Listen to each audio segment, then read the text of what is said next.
Hey guys, this video is going to be a 3 months on testosterone update video. If you haven't watched my previous life update video, this might be a little bit confusing because I look different, I sound different, I have a different name. So I'm going to link that at the end of this video, but it also might be helpful to watch that one first, and that should hopefully answer some questions that might come up as I'm talking about taking testosterone and being transgender throughout this video. The reason that I wanted to make this video is because when I first decided that I wanted to pursue taking testosterone, I had a really hard time finding videos of people talking about their experience with testosterone.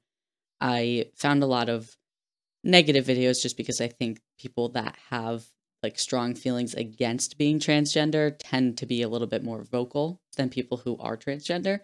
So it was a lot easier to find these negative and often fear-mongering and like kind of scary videos than it was to find someone just talking about their experience. So I figured that I would make that video and maybe it'll help someone else with their experience too. And before I get into all of the stuff that I've experienced in the past 3 months, I do just want to put a little disclaimer on it that just like with any medication or anything else that you're taking, everyone's body is going to react to it differently. So the changes that I'm experiencing aren't changes that everyone will experience. My timeline of changes isn't going to be the same as somebody else's timeline of experiences, but it will hopefully just be a good overview on certain things that you can expect, or maybe things that you can talk to your doctor about if you're interested in taking testosterone. In my last life update video, I did talk a little bit already about the process of starting testosterone, so I'm just going to really quickly go over that again. For me, the process was super easy. I started testosterone back in April, so I was 28, so same age that I am currently. And as an adult, it's a lot easier to get access to hormones. If you're under 18, there's a longer process that you have to go through. But for someone like me who was an adult, who had already been talking about this in therapy, and it was something that I had been thinking about for a while, it was very easy for me to get a testosterone prescription, just because I had already thought about it, researched it, talked to a mental health professional about it before. So it was just a matter of talking to my doctor, who works for a gender affirming care clinic, and just telling him that I was interested in taking testosterone. We had a little conversation about risks, benefits, different side effects, which things are reversible, which things are irreversible, and just kind of a general overview of the timeline of when I could maybe expect to experience changes. And that was really helpful for me. But again, I wanted something more. I wanted to hear from someone who had taken testosterone and hear their own experience with it, and not just hear the information that the doctors give to everybody. But it was good. It was very informative. I was able to ask any questions that I had, and it was really helpful overall. So there's different ways that you can take testosterone. The clinic that I went to offered two different ways. One of them was a gel that you just kind of rub on your shoulders and your arms, and you let it sit and dry for about like 30 minutes, and then your body absorbs the testosterone from it. Or there was injections, which for me, the injections would be every other week. And I went with the injections because I knew that for me personally, it was way easier for me to just every other week give myself an injection of testosterone than it was to rub testosterone gel on me like every day, wait for it to dry, not touch anything, wait till it was completely dry to get dressed in the morning. And I just knew that that was going to be too much work for me. But that's a really good option if you're someone that is afraid of needles. I don't have an issue with needles. The injections were super easy for me to give myself. I had an appointment where the doctor just showed me how to give myself the injections. And after that appointment, I just started doing it myself every other week. And the needles are pretty short. They call it subcutaneous. So it's like in the fat of I do it in my stomach. So the needles are pretty short. You just stab it into your stomach, inject the testosterone, and then that's it. So for me, that was like a really easy method and much easier than remembering to do something every single day. So the timeline for changes is different for everybody. Some people don't experience changes in the first 3 months. Some people experience some of them.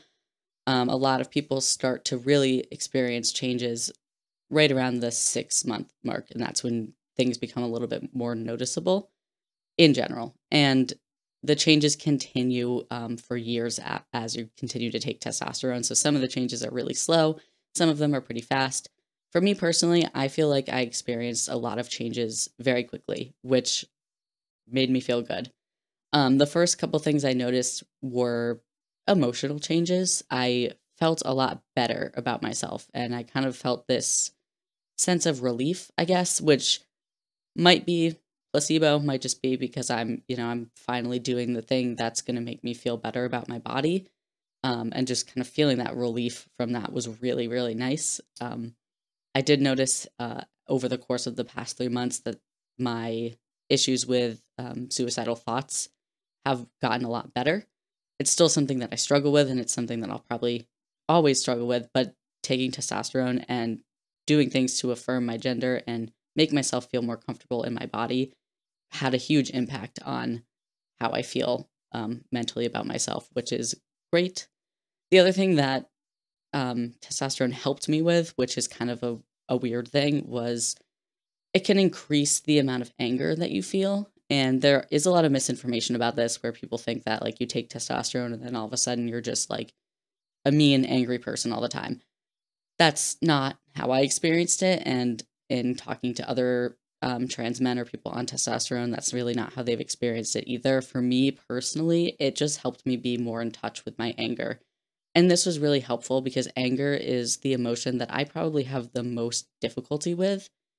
Um, because sometimes it is really healthy to be angry and to feel angry about a situation. And I have always really struggled with that. So testosterone like didn't turn me into an angry person, but it did help me get more in touch with my anger. And then that's helped me process different things that have happened to me in a more healthy way because I'm able to express that I am angry at the situation or I'm angry at a person who hurt me. And instead of just focusing all that anger inward on myself, I'm able to talk about it and express it in a way that's a lot healthier. I wouldn't really call this an emotional change, but it's also not really a physical change. I'm not really sure how to classify it. One of the things that it's a little bit weird to talk about, but one of the things that the doctor did kind of warn me about, because it's usually a pretty big difference and it's something that people notice really early on, is an increase in sex drive. So I did experience that, and it hasn't affected my life really. It's just something that like now I have a higher sex drive than I used to, and that's fine. It's just a change that even though the doctor did tell me about it, I wasn't quite expecting to experience it as much as I did. And again, it's not something that bothers me. It's not something that causes any issues in my daily life. It's just kind of a side effect of testosterone is typically you end up having a higher sex drive.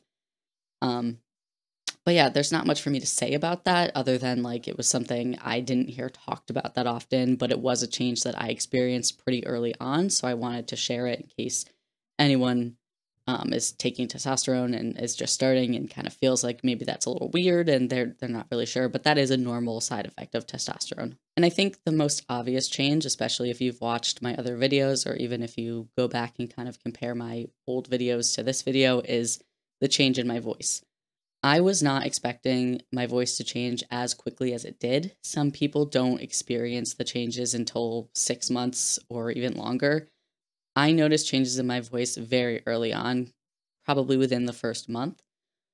Initially, they weren't like super obvious. Like it wasn't something that other people noticed really. It was something that like I noticed. And in comparing how my voice sounded in a recording after the first month of testosterone versus before I started taking it, I noticed that difference pretty quickly.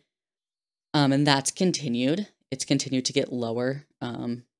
I just hit 3 months, so I filmed myself a little voice update video, and the change is pretty big between pre-testosterone to 3 months, and then I even compared it to my 2 month video, and from 2 months to 3 months was also a pretty decent change.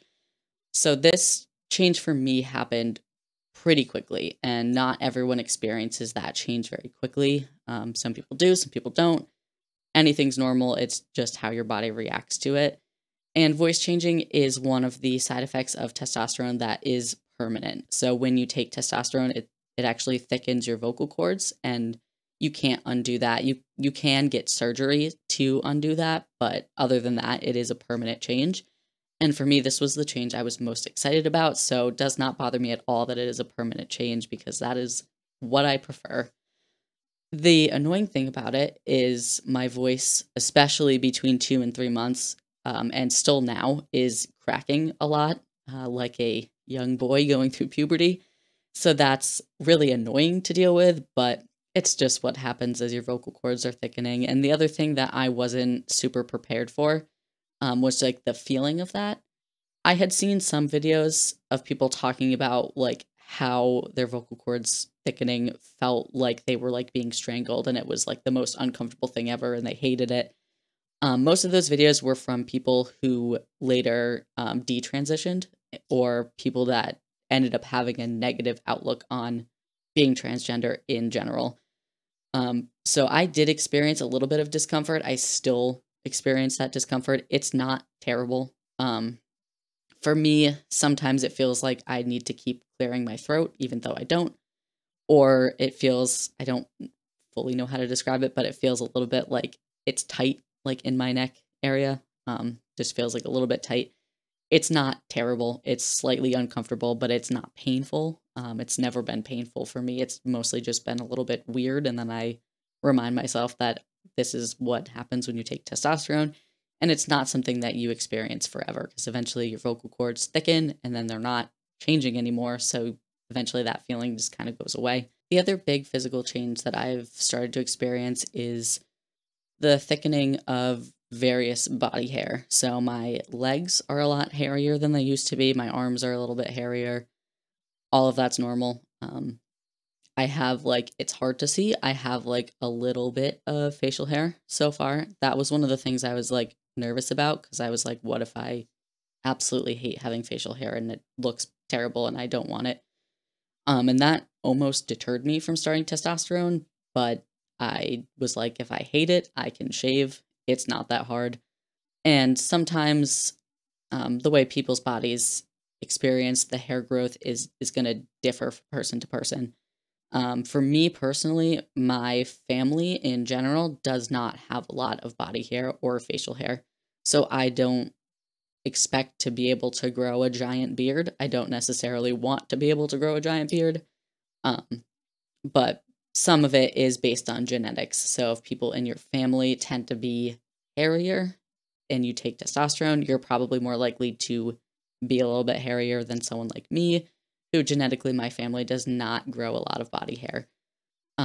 It's something I'm excited about, and I'm glad I'm excited about it because, like I said, I was really, really nervous for that. I was like worried that I was gonna like absolutely hate having facial hair. Obviously, I do not have much, but the little bit I do have, when I see it, does make me happy and does make me feel good about myself. Um, but again, it was like, for some reason, terrifying to me when I started, but so far it hasn't been that bad. I don't particularly care about it either way. If I grow more facial hair, great. If this is all I end up getting, also fine. But again, everyone's body is going to react differently. And the changes in facial hair, especially, can take a pretty long time. So, again, I've only been on it for 3 months and I'm starting to experience a little bit of that, but that can continue happening pretty long after you're taking testosterone. The other physical change that I've noticed a little bit of, and again, this is something that's going to continue to get more prominent the longer that I take testosterone for, is just the redistribution of body fat. It's not anything that is noticeable to anyone else right now besides me, and it's only noticeable to me when I'm comparing pictures of what I looked like before testosterone and what I look like now. The changes in my face are just, they're very subtle, but they're something that I've noticed in comparing pictures. Is I have a little bit less fat around my cheeks. You can see my cheekbones a little bit more. But again, it's nothing like crazy. It's something like a wild difference, and it's something that probably will continue. Same with a little bit of body fat redistribution. So a lot of the times when you take testosterone, it can redistribute the fat around your hips to center it a little bit more in your abdomen, so you look a little bit more rectangular rather than having hips. Um, in general, I had bigger thighs and hips, so I've noticed a little bit of a change, but nothing huge. And the other thing that helps with that is working out. So I do a lot of weightlifting and a little bit of cardio just to help with that fat redistribution. And the other side effect that's been great about testosterone is it makes it a little bit easier for you to gain muscle mass. So I've been noticing that I've been able to lift heavier already um, from doing consistent workouts while taking the testosterone. It's been a lot easier for me to kind of get some more mass in my shoulders and upper arms. Again, it's nothing crazy right now, but it is a little bit of a difference for me, and kind of changing the shape of the muscles around my thighs as well to be a little bit more lean. But yeah, that's something that again is going to really vary person to person. And a lot of that is going to depend on your lifestyle. And if you're someone like me who really enjoys lifting weights, you're probably going to experience that increase of muscle mass sooner and get a little bit more than someone who doesn't necessarily want to do a lot of weightlifting. So I think that's pretty much it for the changes that I've experienced within the first 3 months of taking testosterone. Again, everyone is going to experience these changes at their own pace. Everyone's body is going to change differently. Just because my voice got deeper within the first 3 months doesn't necessarily mean that yours will. Just because I didn't grow a lot of facial hair in the first 3 months doesn't mean that you won't. So it does really depend person to person. Consistently, the changes in your mood and emotional state can be some of the first changes that people experience. And then usually the changes in sex drive and muscle mass and things like that and voice changes kind of occur a little bit later and continue to change throughout the time they are taking testosterone. And then the last change that I want to talk about is it's more of a negative one. I wouldn't necessarily say that it's completely negative, but I thought that this was weird until I did some looking on Reddit and found that this is very common and something that I really wish that I had known about before I started taking testosterone. And that is that sometimes when you start taking testosterone, your gender dysphoria can actually get worse, which doesn't make a lot of sense, which is why I was confused. And I went through a period, probably like a few weeks ago, where I was like, maybe I'm doing the wrong thing and I'm going to regret this and it's horrible. And like, I kind of worked myself up into like, because I'm not immediately feeling better about myself and the way I look, then like there's something wrong with me and I shouldn't have done this. But it's really common actually to have an increase in gender dysphoria as you're starting testosterone. So the way that I've kind of explained this to myself is that I'm starting to experience some of the changes that I want, especially my voice. And I'm starting to perceive myself more masculinely just because I know I'm taking testosterone. I know I'm doing these things to affirm my gender. But the average person might not see those as much and might still see me as feminine or see me as a woman. So still get misgendered a lot. And that is kind of what caused that increase in dysphoria for me, is it felt like there's a little bit of a mismatch between how I'm perceiving myself and how others are perceiving me. And that's frustrating. And sometimes it's that I wish I was experiencing these changes faster because my voice has changed, but my face still looks feminine, and that causes an increase in dysphoria. So if you're starting testosterone and you're feeling worse about your dysphoria, that is okay. That is pretty common. Um, it's a great thing to talk to a therapist about or to talk to any gender affirming care doctor about as well, because it is really common and it can be super distressing. And for me, it made me just completely doubt myself. But it helped me once I read a little bit about other people's experiences on Reddit to know that I wasn't alone in experiencing this increase in dysphoria and that it does lessen over time, especially as you continue into your transition, change things like, for me, like cutting my hair short, changing how I dress to look a little bit more masculine. Those things helped with that dysphoria as well. And as you continue on with that, your dysphoria should continue to lessen. So if you're experiencing that increase in dysphoria, just know that it is normal. It is something that does happen, and it doesn't mean that you are doing something wrong. So that is it for today's video. Thank you guys so much for watching. If you have any questions, please feel free to leave them in the comments and I will do my best to answer them. I am trying to get better about posting videos more regularly. I said that in the last video and then didn't post for like 2 months. So I'm going to try not to do that. I'm going to try to be a little bit more on top of posting. So if you have questions, if you have things you want me to make videos about, please also feel free to leave those in the comments. Like I said at the beginning, I'm going to continue to be making my normal mental health content and also incorporating a little bit of stuff about being transgender in as well. So thank you guys so much for watching, and I hope you have a great rest of your day.